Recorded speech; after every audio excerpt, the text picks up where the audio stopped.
Ed Sheeran has this one songwriting habit that makes his songs feel vulnerable, honest, and undeniably human. And the crazy part, he's not even telling you how he feels, he's showing you. And when you put this into your songwriting, it has the power to transform your lyrics from okay or good to great and professional. Hey, Danny here from Songwriters International. We help songwriters develop their craft by sharing tips, tricks, and techniques on all things songwriting so that you can go and write your best possible songs. So what is this Ed Sheeran songwriting hack that I've figured out and I've implemented into my own songs? And it's what we call showing, not telling. Now, the trap that a lot of songwriters fall into is we want to say things like, I'm broken, or I miss you, or even something like, you left me heartbroken. And while yes, that is honest, and whilst that is very clear to understand, it tells the listener something. It doesn't actually make them feel something. And that's why Ed Sheeran has flipped the script on some of his best known songs that you listen to. Instead of telling us what's happening, he'll put us in a scene, in a room, in a location, and paint that picture for us. For example, instead of writing, she's in pain or in a bad place, Ed Sheeran gives us, it's too cold outside for angels to fly. Or instead of, I miss you, we keep this love in a photograph. These lines show us visuals, actions, and moments, and those are way more powerful than flat emotion words. So I want to share with you a side-by-side comparison of what I would say is a telling lyric versus a showing lyric, and then you will be able to see just how much the showing lyric will hit. So here we have I'm lonely, which is our telling lyric. I'm telling the listener I'm lonely.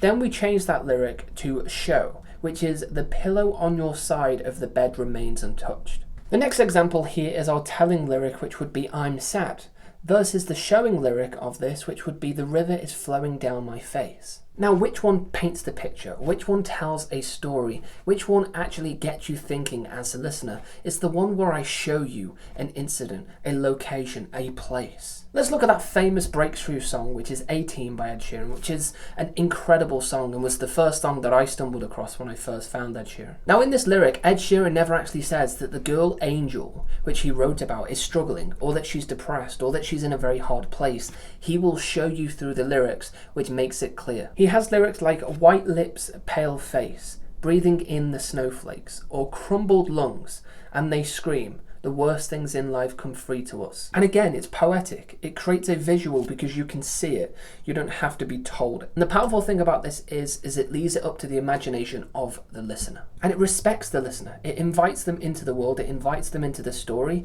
And sometimes, even if your showing lyric is a little bit vague, it gives interest to continue on to understand what does that actually mean and how does that unravel into a fully fledged story. So how can you use this technique into your own songwriting? I want you to try this simple 3-step process that I've put together. Step 1 is we're going to write out the emotion that we actually want to talk about. That could be loneliness, that could be hopefulness, that could be depression, it could be whatever the topic is that you're wanting to describe. Step 2 is to go ahead and select a moment or a room or a location that shows that emotion. Step 3, build a lyric around that detail, not the emotion itself. So I'm going to walk you through an example of how we actually put this together. So step 1, we're going to write the emotion you're trying to get across, which in this example is going to be hurt or heartbroken. So now that we have the emotion, we can go into step 2, which is to think of a moment or detail that actually shows that feeling. Perhaps a room, an object. So for this example, I've gone with a coat hanging up, which has been left untouched. And then step 3, we're going to build a lyric around it. So rather than I'm heartbroken,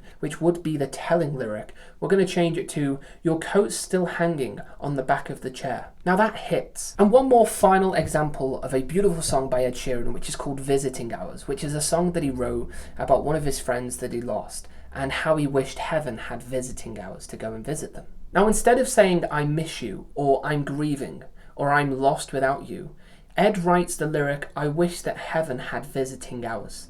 That one line says everything. It shows loss, longing, love, without even ever naming that emotion. And it's incredibly vulnerable, but it's not obvious. But you as the listener know exactly what he's trying to get across. So if your lyrics feel a little bit flat or they don't really hit the mark, try this technique of not telling but showing. Try this Ed Sheeran hack, which I've seen in many of his songs, and it has transformed my lyrical game to a whole new level. Remember, show us the feeling, don't tell us, because listeners don't want to be told. They want to make it up for themselves. That's not to say you can't use that telling method in lyrics. There is a time and a place. But if you want more creative lyrics, you want more poeticness in your lyrics, you want more images, this is the way that you're going to do it. So now that you know how to write these great lyrics, you also want to make sure that you're writing great hooks, because your songs have to have story and catchiness. So somewhere around here I've put together a video on how to write a hit chorus in just a few minutes, so you go ahead, click that video. I'd love to share that with you. If you haven't already, please consider a subscribe to the channel, which really helps us here at Songwriters International help more songwriters just like you, and I'll see you over on another video.